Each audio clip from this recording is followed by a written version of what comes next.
Land drainage has been performed for thousands of years.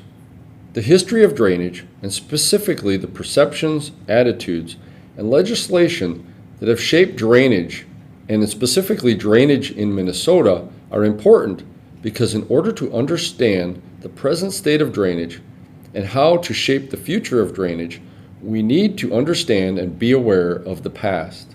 The first known use of agricultural drainage occurred about 7,000 years ago when farmers in Egypt and Babylon drained wetlands in order to improve grain quantity and grain quality.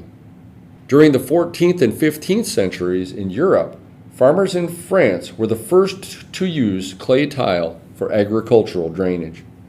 Between the 16th and 18th centuries, and specifically during the colonial period in the United States, the first recorded drainage project, which authorized the drainage of the Long Marsh in Queen Anne's and Caroline counties in Maryland, occurred in 1789.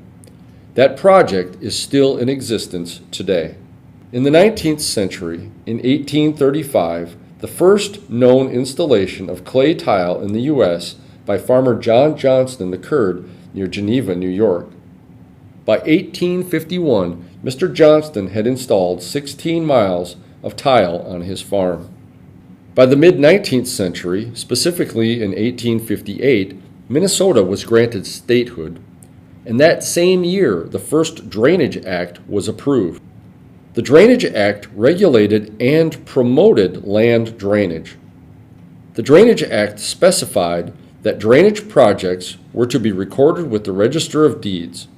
The Act also provided that the majority of landowners or occupants affected by the drainage project must support the project. The Act also allowed for proportional assessment against the drained land. And finally, the Act provided for liabilities and disputes that may have resulted from drainage activities. Later in the 19th century, in 1886, public attitudes toward drainage were reflected in a legal decision in which the court declared that surface water was the common enemy. 9 years later, in 1897, the State Drainage Commission was established.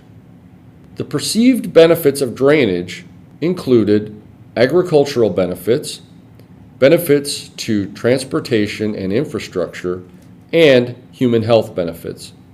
Agricultural benefits included increased crop yields and reduced yield variability, along with increases in the market value of land.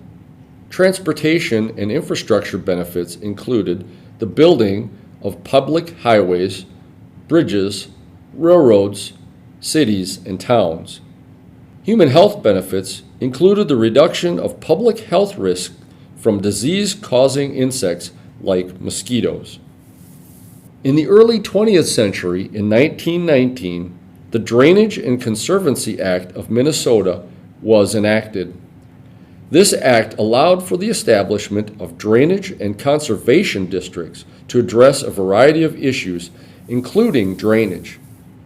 In 1931, the office of the State Drainage Commissioner was transferred to the newly established Department of Conservation. This also corresponded to a greater appreciation of soil and water conservation due to the extended drought and dust bowl years of the 1930s. This marks a major shift in public attitudes toward soil and water conservation.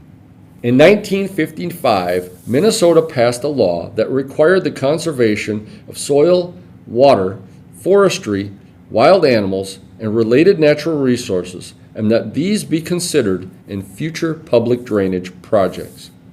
In 1965, the federal government passed the Clean Water Act, setting water quality standards for states.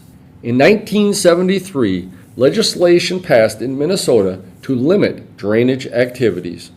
And in 1991, Minnesota passed the Wetland Protection Act with the goal of no net loss of existing wetlands.